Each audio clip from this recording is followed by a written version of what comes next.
দ্বাদশ শ্রেণীর থার্ড সেমিস্টারে দুটো গদ্য আমরা ইতিমধ্যেই চর্চা করেছি। আজকে আমরা চর্চা করব একটা কবিতা।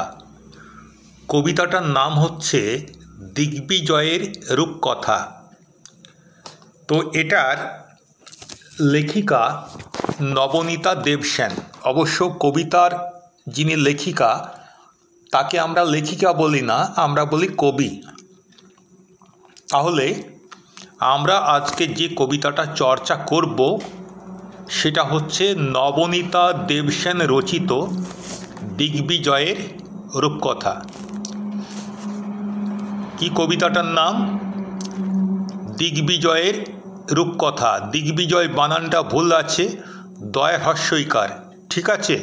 এটা বানানটা ভুল করে দয় বয় হ্রস্বইকার হয়ে গেছে, এটা তোমরা একটু সংশোধন করে নেবে। দিক যুক্ত বিজয়, সেটা হচ্ছে দিগ্বিজয়। তো দিগ্বিজয়ের রূপকথা, দিক যুক্ত বিজয়, দিগ্বিজয়। তোমরা নিশ্চয়ই জানো আগেকার দিনে রাজারা দিগ্বিজয়ে বেরোতেন। দিগ্বিজয় মানে হচ্ছে সমস্ত দিকের সমস্ত রাজাদেরকে পরাজিত করে নিজের শাসনের অধীনে আনা, এটাই বলা হতো দিগ্বিজয়। আর রূপকথা, রূপকথা তো আমরা সবাই জানি, সেই রাজপুত্র রাজকন্যা, ব্যঙ্গমা ব্যঙ্গমী, রাক্ষস খোক্কস, এই ছবিটার মধ্যে কিছুটা আমি এর আভাস দেওয়ার চেষ্টা করেছি। এখানেও বানানটা কিন্তু ভুল আছে। আমি আসলে যেখান থেকে নিয়েছি সেখানে এরকমটাই লেখা আছে, তখন খেয়াল করিনি, কিন্তু এখন দেখতে পাচ্ছি যে বানানটা ভুল দেয়া আছে। তো যাই হোক, তো দিগ্বিজয়ের রূপকথা এর কবি হচ্ছেন নবনীতা দেবসেন। এখানেও দিগ্বিজয় বানানটা ভুল আছে। কবি সম্বন্ধে আমরা আগে একটু জেনে নিই। তো জেনে নিলে আমাদের কবিতাটা বুঝতে একটু সুবিধা হবে। বা এখন আমরা বড় হচ্ছি, এখন আমরা যে কোনো কবিতা পড়ব বা কোনো গদ্যাংশ পড়ব, তার কবি বা লেখক সম্বন্ধে আমাদের একটা প্রাথমিক ধারণা থাকা উচিত। তো সেই কারণেও আমাদেরকে জানতে হবে। নবনীতা দেবসেন উনি ছিলেন পদ্মশ্রী সম্মানে ভূষিত একজন কবি, একজন লেখিকা এবং একজন শিক্ষাবিদ। একাধারে কবি, লেখিকা এবং শিক্ষাবিদ। 2000 সালে উনি পদ্মশ্রী সম্মানে ভূষিত হয়েছিলেন। ভারত সরকার প্রত্যেক বছর প্রজাতন্ত্র দিবস উপলক্ষে সমাজের বিভিন্ন ক্ষেত্রে যারা অবদান রেখেছেন তাদেরকে পদ্ম পুরস্কার দিয়ে ভূষিত করেন। তো সর্বোচ্চ হচ্ছে পদ্ম বিভূষণ, তার উপরে যেটা সেটা হচ্ছে সর্বোচ্চ অসামরিক সম্মান ভারতরত্ন। তো ভারতরত্নের পর যত অসামরিক সম্মান আছে সবই পদ্ম দিয়ে শুরু হওয়া। তো ইনি পদ্মশ্রী পেয়েছিলেন। ইনি জন্মগ্রহণ করেছিলেন একেবারেই কবি পরিবারে। দক্ষিণ কলকাতার হিন্দুস্থান পার্কে নরেন্দ্র দেব নামে সেই সময়ে একজন বিখ্যাত কবি ছিলেন, আর তার স্ত্রী ছিলেন রাধারানী দেবী, তিনিও একজন বিশিষ্ট কবি ছিলেন। সেই নরেন্দ্র দেব এবং রাধারানী দেবীর সন্তান হচ্ছেন নবনীতা দেবসেন। তাহলে আমরা বুঝতে পারছি স্বাভাবিকভাবেই যে ছেলেবেলায় তিনি একটা বিশেষ সাহিত্যিক এবং সাংস্কৃতিক পরিবেশে বেড়ে উঠেছিলেন। পড়াশোনাও অত্যন্ত ভালোভাবে করেছেন। Gokhale memorial girls school, lady Brabourne college এবং presidency college, Jadavpur university, Harvard university, ব্লুমিংটনের ইন্ডিয়ানা ইউনিভার্সিটি এবং কেমব্রিজ ইউনিভার্সিটি, অর্থাৎ দেশে এবং বিদেশের বিভিন্ন প্রখ্যাত কলেজ এবং ইউনিভার্সিটিতে উনি পড়াশোনা করেছেন, গবেষণা করেছেন। এবং আমাদের যাদবপুর বিশ্ববিদ্যালয়ে তুলনামূলক সাহিত্যে তিনি অধ্যাপনা করেছেন। যখন যাদবপুরে তিনি ছিলেন তখন কবি বুদ্ধদেব বসু এবং কবি সুধীন্দ্রনাথ দত্ত তাকে অত্যন্ত স্নেহ করতেন। তো 1999 সালে তিনি সাহিত্য একাডেমি পুরস্কার পান। সাহিত্য একাডেমি পুরস্কার একটা ভীষণ ভীষণ গৌরবময় পুরস্কার। এটাও প্রত্যেক বছর প্রতিটি ভাষার একজন করে বিশিষ্ট সাহিত্যিককে দেয়া হয়।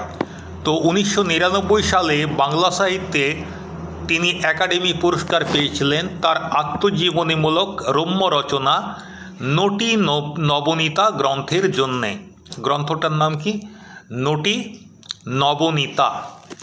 তো রম্য রচনা মানে হচ্ছে হালকা চালে লেখা। তো নটি নবনীতা এরকম আত্মজীবনীমূলক তার একটি রম্য রচনা, তোমরা পড়বে, খুবই ভালো লাগবে। সেই গ্রন্থের জন্য তিনি সাহিত্য একাডেমি পুরস্কার পেয়েছেন। শুধু এটা নয়, যত বাংলা সাহিত্যের সৃষ্টি একাডেমি পুরস্কারে ভূষিত হয়েছে এগুলো সবই তোমাদের পড়া উচিত আমি মনে করি। এছাড়াও তিনি আরও বিভিন্ন পুরস্কার এবং সম্মানে ভূষিত হয়েছেন।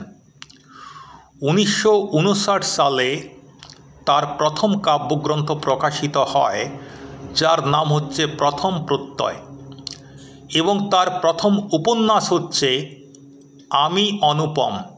এটা প্রকাশিত হয়েছিল 1976 সালে।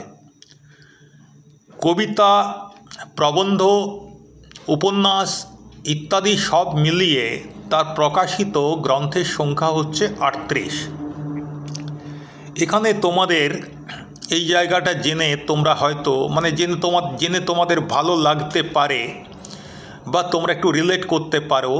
সেটা হচ্ছে নবনীতা দেবসেনের বাবার নাম ছিল নরেন্দ্র দেব। স্বাভাবিকভাবেই ওনার নাম নবনীতা দেব।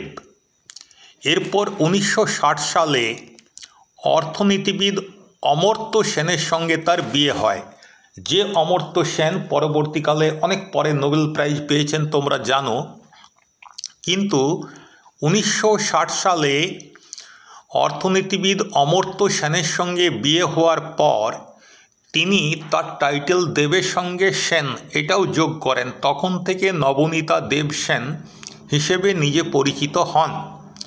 পরে অমর্ত্য সেনের সঙ্গে তার বিবাহ বিচ্ছেদ হয়ে যায়, তোমরা যেটাকে বলো ডাইভোর্স। তো বিবাহ বিচ্ছেদ হয়ে গেলেও তারপরে উনি কিন্তু আর এই নবনীতা দেবসেন আর বিয়ে করেননি। ওনার দুটি কন্যা, সেই দুটি কন্যাকে সঙ্গে নিয়েই সাহিত্য চর্চার মধ্য দিয়ে এবং বিদ্যা চর্চার মধ্য দিয়ে তার জীবন অতিবাহিত হয়ে যায়। 2019 সালের 7ই নভেম্বর তিনি কলকাতায় তার নিজের বাড়িতে প্রয়াত হন। তখন তার বয়স হচ্ছে 81 বৎসর। তাহলে কবিকে জানলাম।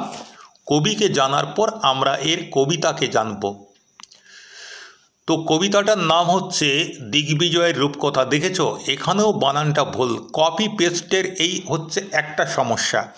এক জায়গায় যদি ভুল হয় বারবার ভুল হবে। তো যাই হোক, ছেড়ে দাও, এখন যেটা হয়ে গেছে ওটা তো আর কিছু করার নেই। তো এই দিগ্বিজয়ের রূপকথা একটা অত্যন্ত ছোট কবিতা, তোমাদের ভালো লাগবে। কবিতাটার মধ্যে অকারণ প্যাঁচ নেই, জটিলতা নেই।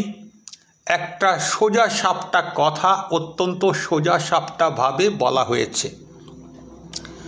দেখো, আমি পড়ছি, তোমরা মিলিয়ে নাও। রক্তে আমি রাজপুত্র, হলেনি বা দুঃখিনী জননী, দিগ্বিজয়ে যেতে হবে।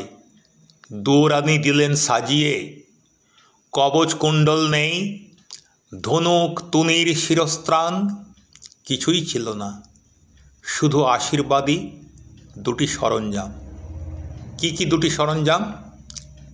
এক, এই জাদু অশ্ব, মরুপথে সেই হয় উট, আকাশে পুষ্পক, আর সপ্তডিঙা সাজে সিন্ধু জলে।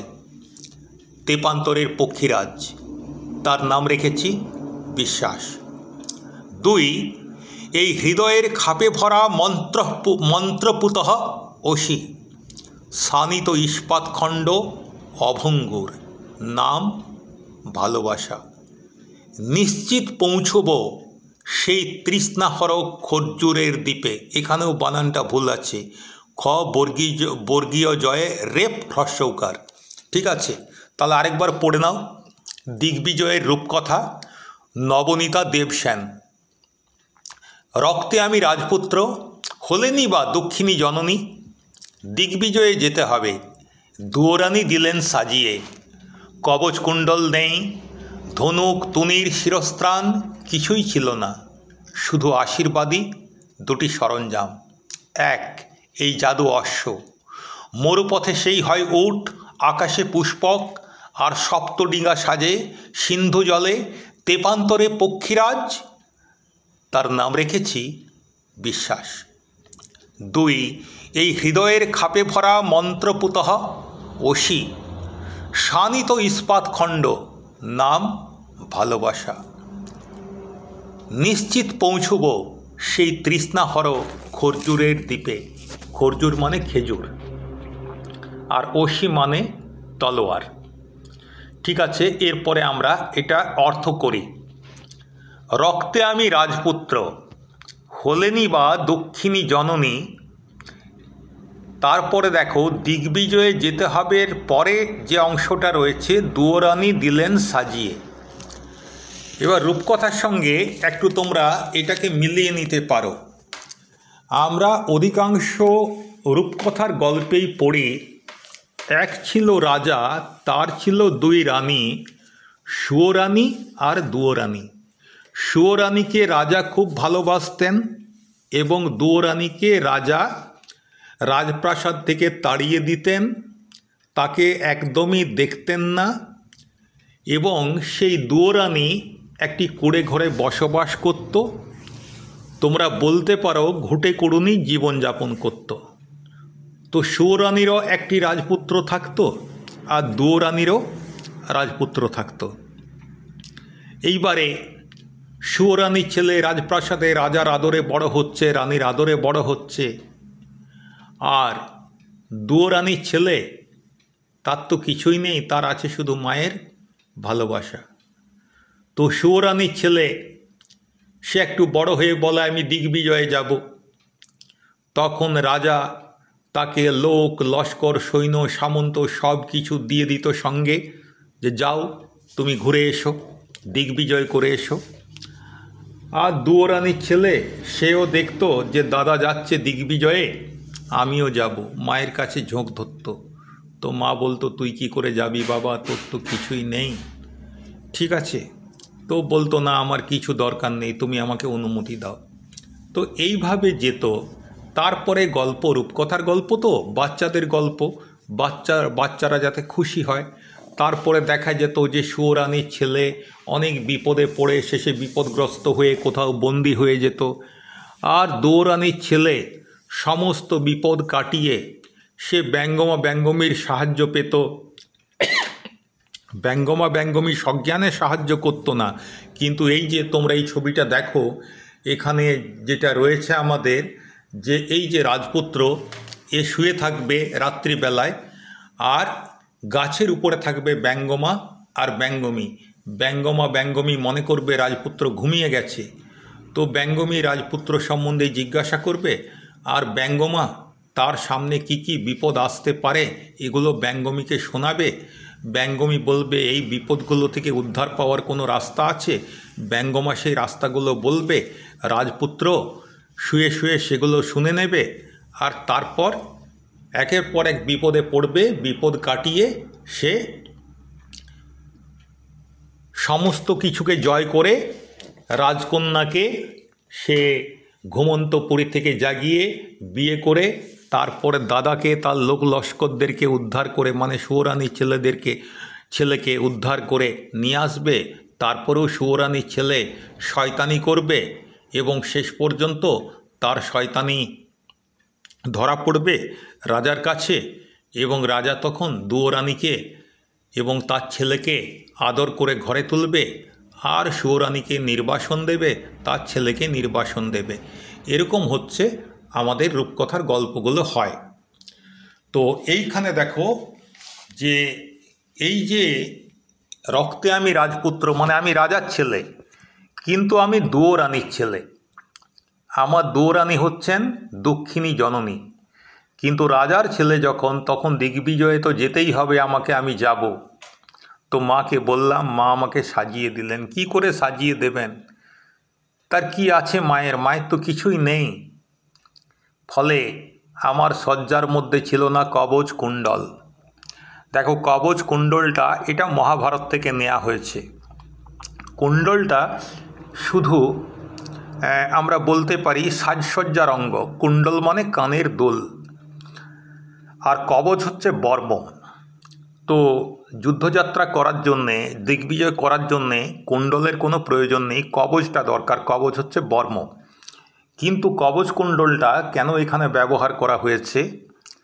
কারণ মহাভারতে যদি আমরা দেখি, তো মহাভারতে কর্ণের জন্ম থেকেই সহজাত তার ছিল কবচ এবং কুণ্ডল।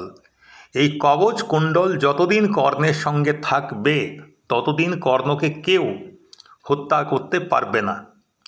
তো কুরুক্ষেত্র যুদ্ধের ঠিক আগে আগে যখন কর্ণের সঙ্গে অর্জুনের ভীষণ যুদ্ধ হবে, তো সেই সময় ইন্দ্র ব্রাহ্মণের ছদ্মবেশ ধরে কর্ণের কাছে এসেছিল। আর কর্ণ তো দাতা হিসেবে বিখ্যাত। যেই কর্ণের কাছে কিছু চাক, কর্ণ তাকে ফিরিয়ে দিত না। তো ইন্দ্র এসে কর্ণের কাছে চাইল ব্রাহ্মণ সেজে, যে আমি আপনার কাছে কিছু চাইতে এসেছি। তো বলল, বলুন আপনি যা চাইবেন তাই দেবো। কর্ণ বলল। তো ইন্দ্র বলল যে তোমার এই কবচ এবং কুণ্ডল আমাকে দিতে হবে।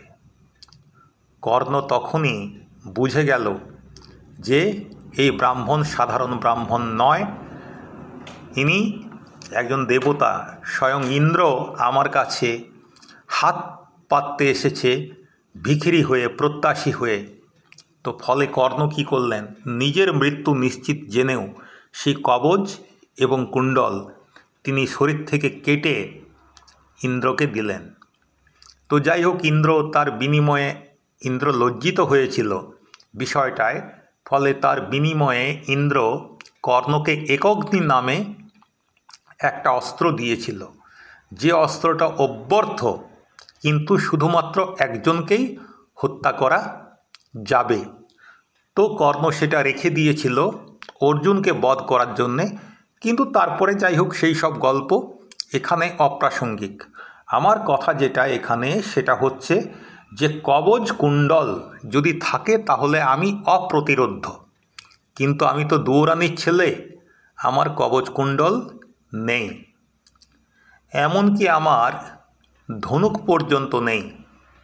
একটা সাধারণ রাজপুত্রের, মানে যে কোনো রাজপুত্রের একটা সাধারণ অস্ত্র মানে কি, এটা খেলার সামগ্রী বলতে পারো, ধনুক আর তীর। তীর থাকে তুনীরের মধ্যে। দেখবে তোমরা ছবিতে দেখবে, হাতে ধনুক আর পিঠে তীরগুলো একটা মানে সরু একটা চোঙার মতো এতে রাখা থাকে, খাপে রাখা থাকে, সেটা হচ্ছে তুনীর। তো তাহলে আমার কবচ কুণ্ডল নেই, ধনুক তুনীর এগুলোও নেই। শিরস্ত্রাণ, শিরস্ত্রাণ মানে এখন যেটা তোমরা বলো হেলমেট। দেখবে পুরনো দিনের যুদ্ধের ছবিতে দেখবে মাথায় শিরস্ত্রাণ থাকে, যাতে অস্ত্র আমার মাথাকে আঘাত করতে না পারে। তো দুয়োরানি সাজিয়ে দিলেন, কবচ কুণ্ডল নেই, ধনুক তুনীর শিরস্ত্রাণ কিছুই ছিল না। তাহলে কি ছিল? শুধু আশীর্বাদী দুটি সরঞ্জাম। সেই দুটি সরঞ্জাম কি কি? এক, এই জাদু অশ্ব। জাদু অশ্ব সেটা কি জিনিস না, এটা এমনিতে অশ্ব, যখন মরুভূমিতে চলবো তখন এটাই হয়ে যাবে উট, আকাশে যখন যেতে চাইব তখন এটাই হয়ে যাবে পুষ্পক বিমান। দেখো, কবচ কুণ্ডল কথাটা মহাভারত থেকে নেওয়া হয়েছে, পুষ্পক বিমানটা নেওয়া হয়েছে রামায়ণ থেকে। কুবেরের ছিল পুষ্পক বিমান আকাশপথে ভ্রমণ করার জন্যে। রাবণ সেটা তার কাছ থেকে কেড়ে নিয়েছিল এবং পরবর্তীকালে রাবণ বধ করার পরে সেই পুষ্পক বিমান রামচন্দ্রের হয়। তাহলে এই যে আমার জাদু অশ্ব, এটাই মরুপথে উট হয়ে যায়, আকাশে পুষ্পক বিমান হয়ে যায়, আর যখন সমুদ্রের জলে তখন হয়ে যায় সেটা সপ্তডিঙ্গা। তোমরা নিশ্চয়ই চাঁদ সদাগরের কাহিনী পড়েছ। সপ্তডিঙ্গা মধুকর সাজিয়ে চাঁদ সদাগর বাণিজ্যে যেত। আর তেপান্তরের মাঠ পেরোনোর জন্যে এটাই হয়ে যেত পক্ষীরাজ। পক্ষীরাজ ঘোড়া তোমরা নিশ্চয়ই শুনেছ, রূপকথার ঘোড়া, যে ঘোড়া উঠতে পারে। তো এই যে আমার জাদু অশ্ব, এর নাম রেখেছি বিশ্বাস। এটা বুঝতে পারলে? এরপর আমি এর উল্টোটা বলবো একটু পরে। আর 2 কি আছে? এই হৃদয়ের খাপে ভরা মন্ত্রপুতঃ অসি। অসি মানে তরবারি, মন্ত্রপুতঃ মানে হচ্ছে মন্ত্র দ্বারা যাকে পবিত্র করা হয়েছে। এই মন্ত্রপুত মানে এর মধ্যে মন্ত্রের শক্তি দেয়া হয়েছে, ফলে একে কোনোদিনই পরাজিত করা যাবে না। অসি মানে তরোয়াল। তাহলে যে তরোয়াল একেবারে অব্যর্থ মন্ত্রপুত এবং তাকে বলা হচ্ছে শানিত ইস্পাত খণ্ড, মানে ধারালো ইস্পাত খণ্ড। তোমাদেরকে বোধহয় এর আগের কোথাও পড়িয়েছি, হ্যাঁ, স্বামী বিবেকানন্দের বাংলা ভাষায়, যে ইস্পাত দিয়ে যদি আঘাত করা হয় পাথর ভেঙে যাবে, কিন্তু সেই ইস্পাতের গায়ে এতটুকু দাগ পড়বে না। এটা হচ্ছে অভঙ্গুর, মানে যা ভাঙবে না। এর নাম দিয়েছি ভালোবাসা।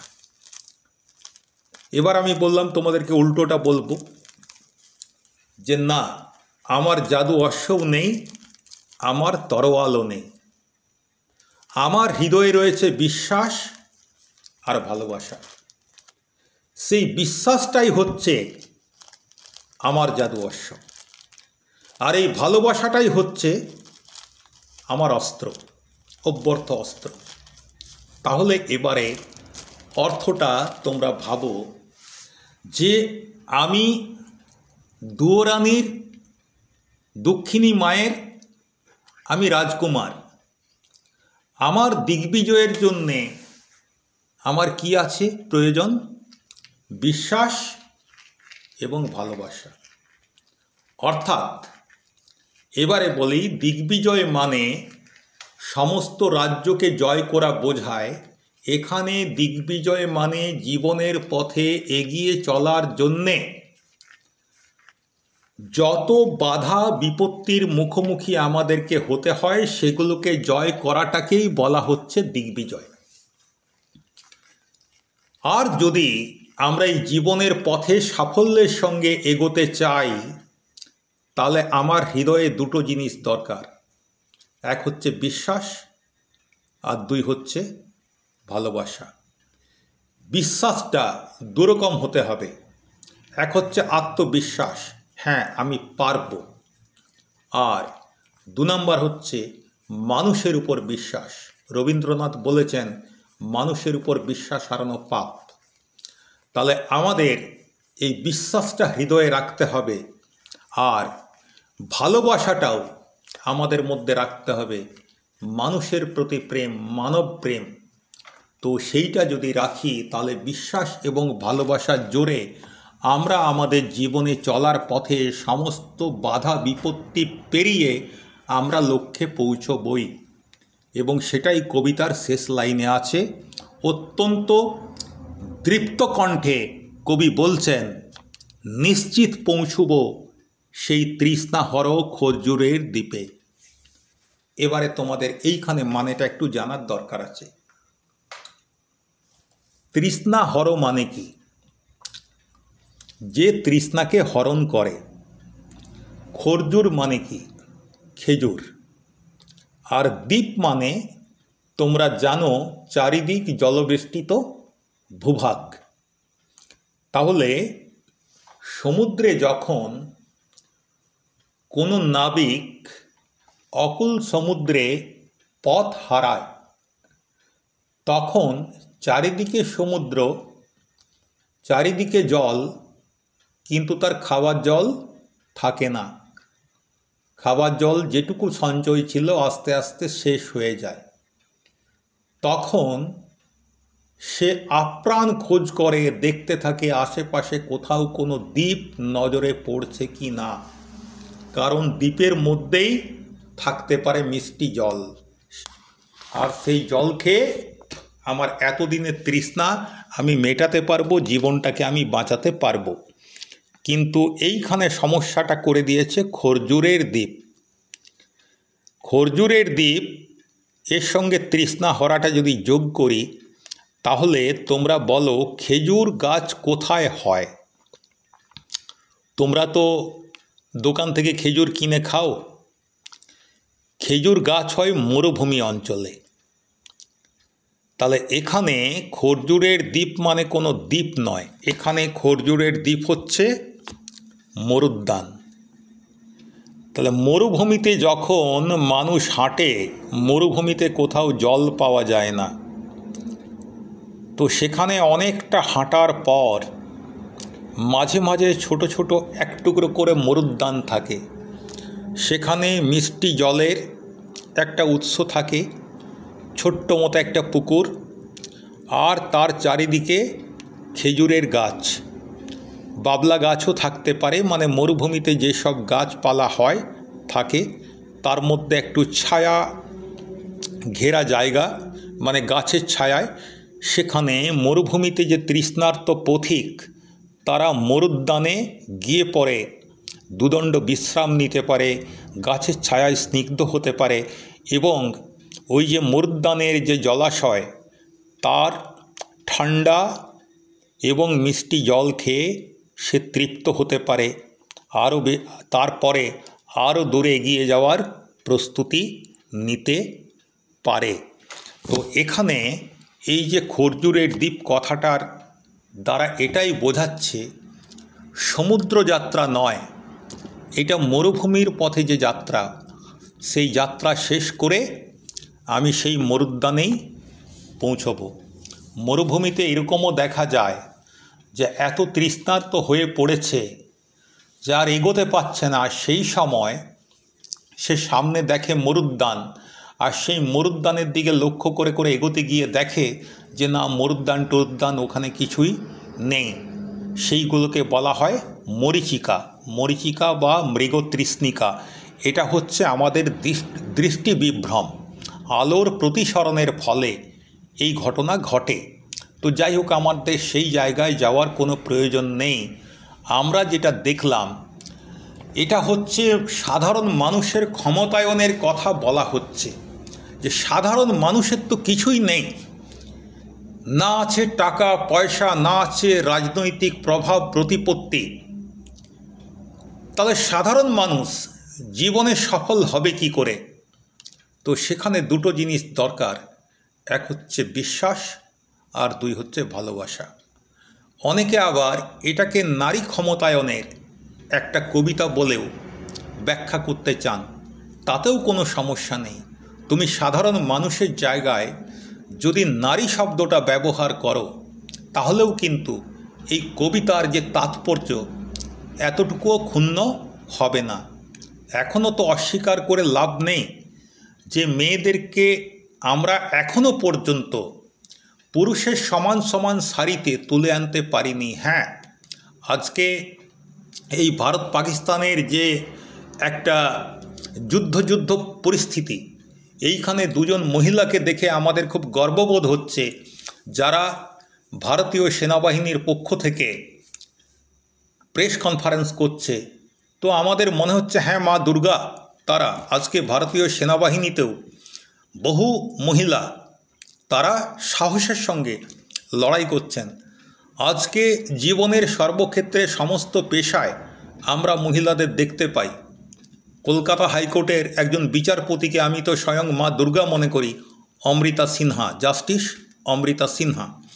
তো সমস্ত জায়গায় মেয়েরা এগোচ্ছে, কিন্তু তবুও অস্বীকার করার কোনো জায়গা নেই যে মেয়েরা এখনও পুরুষের সমান অধিকারটা সম্পূর্ণরূপে পায়নি। আমি খুব সাধারণ ঘরের মেয়েদের কথা বলতে চাই। তারা কি আজও পুরুষের সমান, একদম সমান তালে এগিয়ে আসতে পেরেছে? এখনও পারেনি, এখনও অনেকটা রাস্তা যেতে হবে, মাইলস টু গো। তো সেই জায়গায় এই কবি নবনীতা দেবসেনের এই কবিতাটা আমাদেরকে প্রেরণা যোগায়। মনে রাখতে হবে ওনার ওই দুটো কথা, বিশ্বাস এবং ভালোবাসা, এই দুটো দিয়েই আমরা সব কিছুকে জয় করতে পারবো। আরেকবার মনে করিয়ে দিই, দিগ্বিজয় বানানটা কিন্তু ভুল আছে, একেবারে এটা কিন্তু ভুল করবে না। কপি পেস্ট করতে গিয়ে সমস্যাটা হয়েছে, এর জন্য আমি আমার ভুল স্বীকার করে নিচ্ছি। কিন্তু পরীক্ষার খাতায় যখন তোমরা লিখবে, সেই ভুল কিন্তু তোমরা স্বীকার করার সময় বা সুযোগ পাবে না, তোমাদের নাম্বার একেবারে কেটে যাবে। ঠিক আছে, আজ এই পর্যন্তই।